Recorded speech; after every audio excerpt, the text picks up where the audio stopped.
Welcome to the Fin Virtual Learning Series. Please note that this session will be offered in English for the first 30 minutes. The French session will immediately follow at 2 p.m. Veuillez noter que cette session sera offerte en anglais pour les premières 30 minutes et que la présentation en français suivra à 2 heures. Today, I am joining you from beautiful Vancouver, where we are delivering an in-person learning day tomorrow. Vancouver is located on territory that was never ceded or given up to the crown by the Musqueam, Squamish, or Tsleil-Waututh peoples. The term unceded acknowledges the dispossession of the land and the inherent rights that the Musqueam, Squamish, and Tsleil-Waututh hold to the territory. As we move through today's session, please share your comments in the chat space and questions by using the Q&A button in the language of your choice.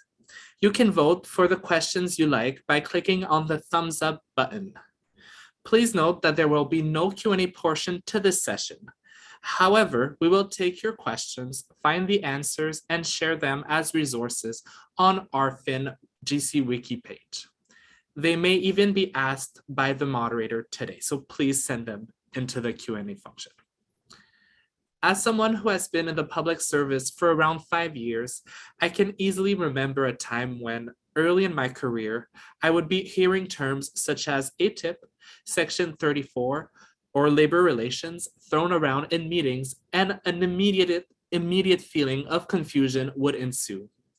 Some of these terms I was explained rather quickly because they impacted my daily work, while some others took months or even years to understand. Today, we are unleashing our inner technology enthusiasts to learn all about IT. The fact that we are all gathered here virtually through Canada today is in no small part thanks to our IT teams. Before we get started, we have a couple of poll questions to get to know your IT habits today. So it's really just for fun. Don't feel any stress by answering them. So the first question we have today is, do you use your work computer for personal things, such as social media, playing music, or Gmail? Either all the time, sometimes, rarely, or never. And once again, we're not policing, just feel free to be honest with your question, with your answers, sorry. Question number 2, do you have software that is not standard on your work computer? Yes, no, or I don't know, unaware. And last question, do you take your work devices when you travel? All the time, sometimes, rarely, or never? So we'll give you a couple seconds to answer these questions.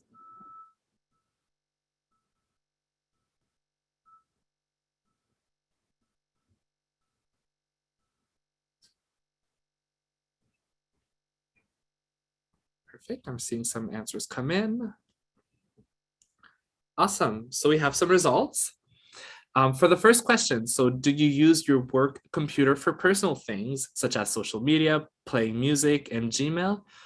Over half of the people said they never. And then the other 3 option was distributed a bit more equally, rarely, sometimes, and a couple said all the time. I personally would be probably in the rarely portion of this. Question number 2, do you have software that is not standard on your work computer? 61% of people today said that they do not, followed by 27% who are unaware. I would honestly also fall in that unaware section. And then 13% are aware that they do have not standard work computer software. And then the last question, do you take your work device with you when you travel? All the time, 0%, rarely 18%, sometimes 18%, rarely 20%, and never 63%, so a good majority. So thank you for answering these questions. Without further ado, I will give the mic to Juliana Mudge, who will be our moderator for the English part of the session. The floor is yours. Great, thank you so much, Olivier. And welcome everyone to this session today. My name is Juliana Mach, and I am the chair, the national chair for the Canada Revenue Agency's Young Professionals Network, as well as a policy and foresight analyst at the agency. It is a great pleasure to be able to moderate this discussion today. I would like to acknowledge, though, that I am on the unceded traditional territories of the Mi'kmaq people. I'm currently located in Moncton, New Brunswick. I have the great pleasure today to have a conversation with Thomas George on IT. I'll give a little background on Thomas, and then I'll give him some space to say hello to himself. Thomas has worked in the federal government since 2015 in 6 roles spread across 3 departments. Currently, he works as a technical advisor to the Technical Debt Remediation Office at ESDC, which is Employment and Social Development Canada, where he is responsible for providing governance for activities which aim to reduce the amount of technical debt. So think code using old frameworks or applications running on old servers or equipment that are at their end of life. Thomas has an MBA and also runs his own company through which he provides technical and marketing consulting services to a variety of clients across Canada, the US, and the UK. Thomas lives in Toronto with his wife, loves mentoring young professionals in and out of the government, and connecting with individuals across the country through events like this. Welcome, Thomas. Thank you very much. Thank you very much, Juliana. It's a pleasure to be here. Before we start, I just wanted to let everyone know that I'm joining from Toronto, which is the land of many peoples, including the Mississaugas, the First Nation. It is an absolute pleasure to be in Toronto and to join you all from here. Fantastic. So, without further ado, we have some questions to ask you on IT. I will say it's an interesting place for me to moderate because I have no actual background in IT. So I'm looking forward to learning from you today, as I'm sure the audience is as well.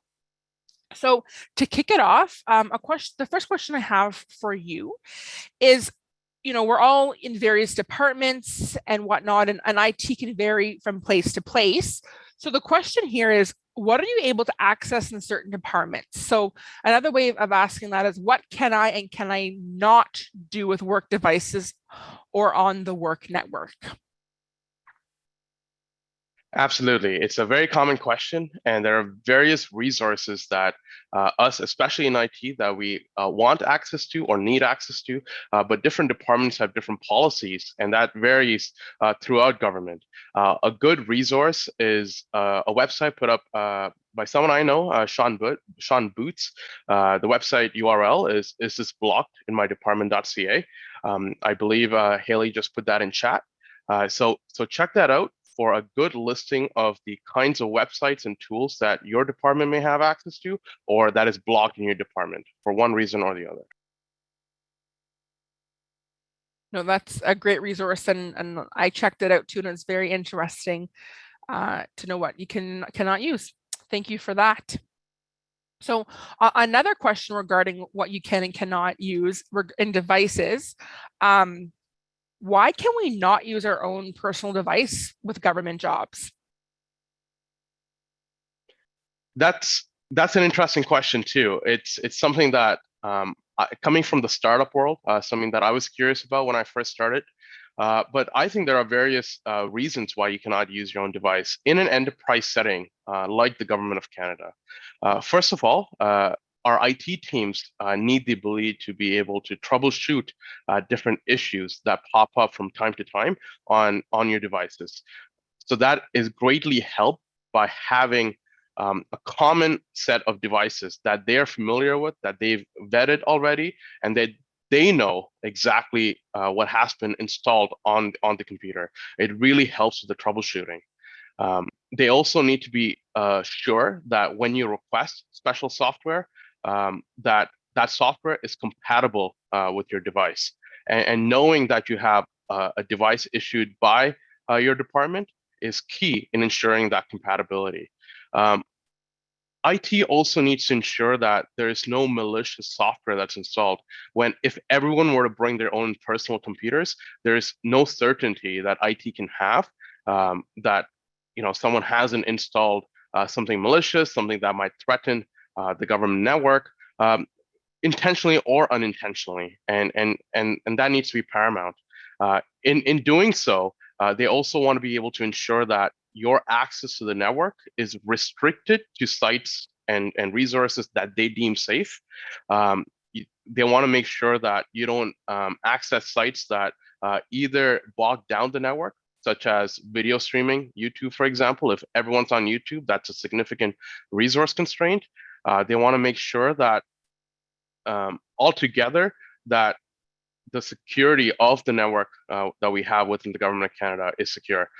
And finally, they need devices that are configured properly, with the latest updates to the software that we use, to the latest updates with the Windows software, the Windows operating system that we have, and even the right updates to common software like Microsoft Word.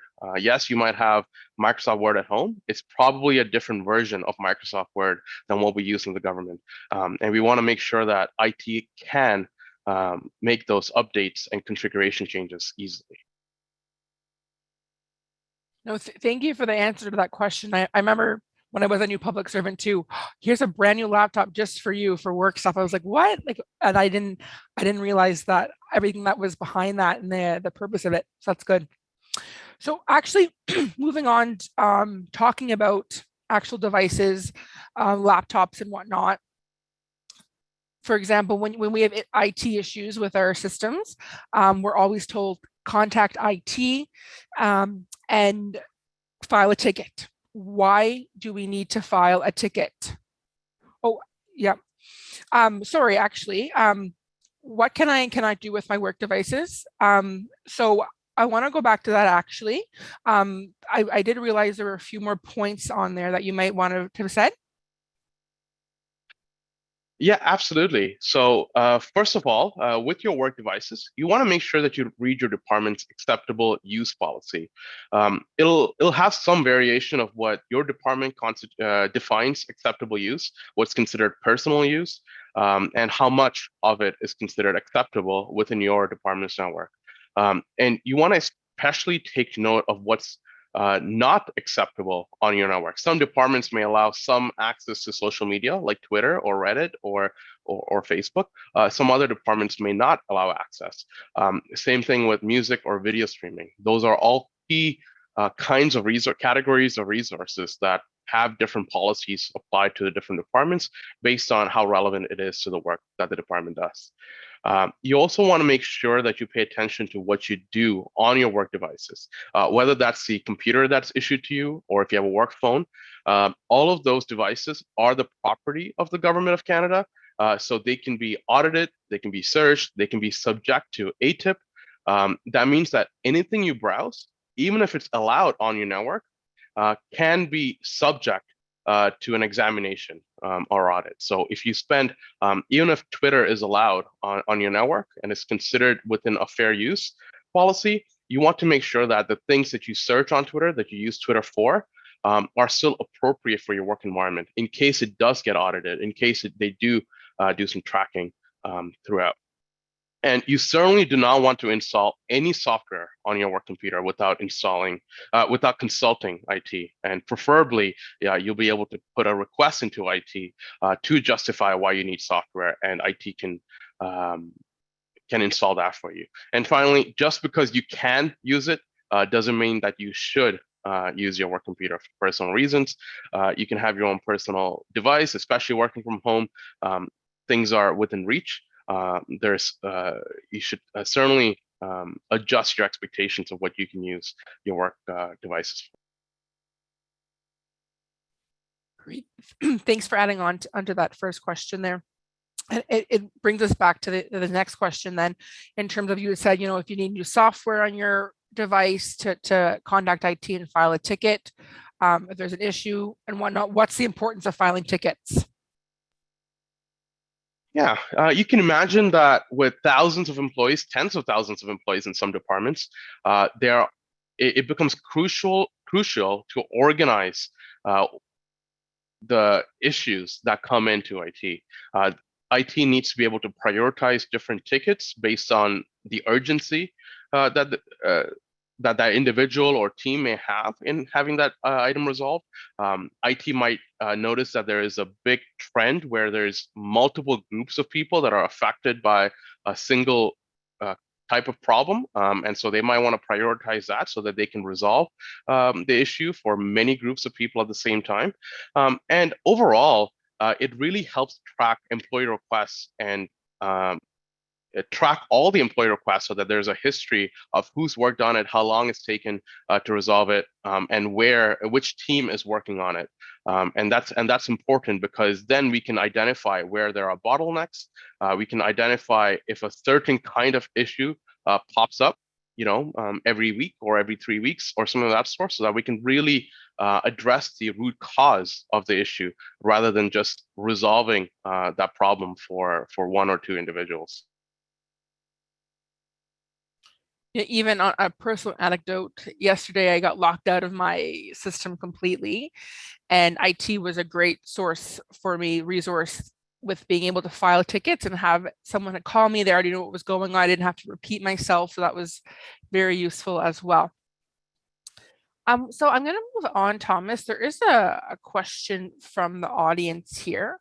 When you had talked about for individuals to look at their departmental policies, this individual would like to know where they could maybe identify or be able to find these policies for standards.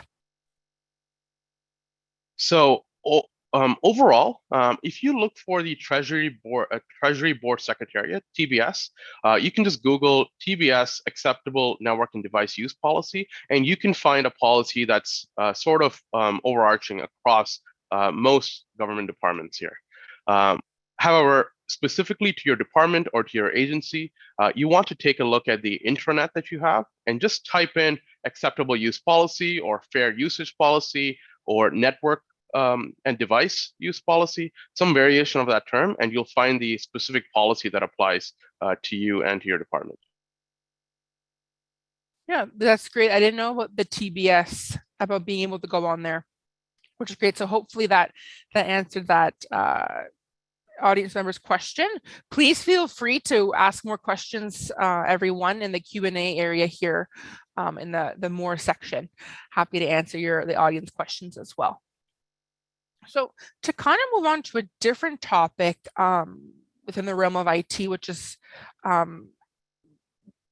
newer to me, but I know it's been around for a while, talking about cloud. So from the outside looking in, cloud, what does that even mean? Like, there's physical clouds and whatnot, and it must got its name from there somehow. But what really is cloud, Thomas? What does that mean? And what's the purpose? Sure. If you can think of the internet, it's really a bunch of computers all connected together on the network. And traditionally, in an enterprise like the government, you would have a bunch of servers, computers that is, connected together through a private network where you can access or install software. That's been the model for decades for all large companies. Now, what a cloud is, it's also a set of servers, but they reside on the more or less the public internet. And they're usually hosted by large companies like Microsoft or Google or Amazon and many others. And what they do is, because of the scale of operations that they have, they can enable or disable different servers to host the applications that you're developing. So let's say I'm developing an app to track my personal budget, my personal finance budget here. What I can do is log on to the cloud, my account on the cloud, and whip up a server really quick, put my code on, and it's live for me to use on the internet right away, within minutes of deploying the code. Traditionally, I would have to host a server perhaps in my basement, or perhaps I could pay someone to do it, and would take days to have that server set up or configured, and for my software to be live. Now, let's say I also want to share the same software, not my data, but just the software, with a friend of mine, because he also wants to set up a personal finance budget. I can wrap up my software in a container, we'll call it, and send that container over to my friend, and he can use some other cloud provider and install my personal finance software that I developed on his side, so he can utilize all the tools that I've built on his server. So we can really share applications that way. The other key component is scalability. Let's say I've developed something that I've invited all of you to join. My personal finance app is something that I really want all of you to share. But I don't really know if only 10 of you will join it or if 1,000 of you will sign up for an account. So the cloud enables me to scale my application based on demand. Let's say only 10 of you sign up for it, then I might only need 1 or 2 or 3 servers, and I only have to pay for those servers. But all of a sudden, I see a boom. My cloud provider can easily add more servers that they own to my application so that it can handle the extra load that I perhaps didn't expect. And when all of you are done using it, maybe my peak time is really between 5 p.m. and 7 p.m. I can put all the extra servers to bed and really only keep one server alive for the occasional user that comes on after hours. And so cloud enables you to scale apps, distribute apps through containerization, and to deploy quickly. Those are sort of the 3 main advantages on a high level of the cloud. Wow, thank you for simplifying that complicated topic for sure. And because you're such a good speaker, there's actually, it's not a question, but you can look at it maybe after. There, Barbara Glanville has posted that she was wondering if you would be able to provide a video or whatnot of you explaining these IT questions. So maybe we can get her name and see if that's possible or not after, but that's obviously kudos to you, Thomas, for your great knowledge sharing. And then I do see a question in here that I'll read out. So the Government of Canada has begun implementing upgraded technology through MS Teams, OneDrive, SharePoint, etc., to help with hybrid work. Do you have any tips for helping teams adopt these technologies to help their work, especially when there may be resistance to changing workflows? Sure, that's a loaded question because I've helped change the culture at organizations in the past and in previous positions I've had. It really comes down to understanding what your team needs and what is useful for them and why they're holding closely to the workflows that they currently have. Perhaps it's just them not understanding the additional benefits of using new software, perhaps them being a little resistant to undertaking the training because they don't have time to use the new software. I really think that the Government of Canada wouldn't implement technology throughout the board, like Microsoft Teams, if they weren't viable candidates for the needs that we have. And when the government makes an investment in tools such as Microsoft Teams, it's here to stay. And learning it will really enable you to take advantage of the extra benefits that these tools provide. I know within my team, Mark, I've been part of this particular team for just over a year. And even in that time, we've gone through multiple versions of SharePoint and multiple enhancements to Microsoft Teams, where at this point, it's really easy for me to communicate using a range of different features within these tools, and it's really enabled us to communicate effectively, even on a personal level. And I know that would not have been possible in some of the previous teams that I worked in, and certainly before this approach to hybrid work. Great, thanks so much. So there's some more questions flowing in here on the Q&A. One that Julian Pritchard asks is, password managers are so helpful for keeping all my accounts secure. Do you know if there's a password manager we're allowed to use on our work computers to keep track of work account login details? Or is that more of a broad sweeping, does it depend on department or? So it certainly depends on the department. If you take a look at the Sean Boots link earlier, one of the popular password managers is LastPass, and you can certainly see if your department enables you to use LastPass, and if they do, you can certainly use that. I personally use an open source software called Bitwarden, which I find to be a little more reliable and feature heavy for my needs. So that's a good contender, and I know that that tool in particular is also being evaluated by different departments. But unfortunately, the answer is department. It varies department to department, and a resource like Sean Booth's website will be helpful in identifying that. Perfect. There's a question regarding the poll that we had at the top of the hour, the top of the session, pardon. It's regarding the third multiple choice question that asked, do you take your devices when you travel with you? Majority had said no, but do you know, like, are we allowed to do that? Is it a good thing to travel with your work device, whether domestically or internationally? How does that work? So generally speaking, the answer is no. That's the short answer. The longer answer is domestically, check with your manager. You're within Canada, you just want to work from a city a couple hours down the road, or you just want to fly across to visit your family on the other coast. Check with your manager. They'll let you know if you're able to work from a different location in Canada, and that should be a very simple conversation. There is a longer answer to the international aspect. That is very much a no, and it requires various levels of approval and security clearances. My wife is American. When we got married, I'd considered moving to the US for a bit, but I was told from a security standpoint, there are various different laws that apply in the US that don't apply to Canada. That don't apply when we're in Canada. These laws can relate to privacy or security or how data is transmitted. And the last thing you would want is for Canadian government data to end up in the hands of a government that is not as friendly with Canada. And that might not mean that you have to leave your computer unlocked somewhere. It could mean that someone could be snooping on the internet that you're using, the Wi-Fi network you're using. For various reasons, using a device in another country is not allowed without specific permission. The other answer there is when you enter a country, the customs agents usually have a right to inspect your devices. And especially in the last few years, there's been news about customs agents needing to unlock your devices.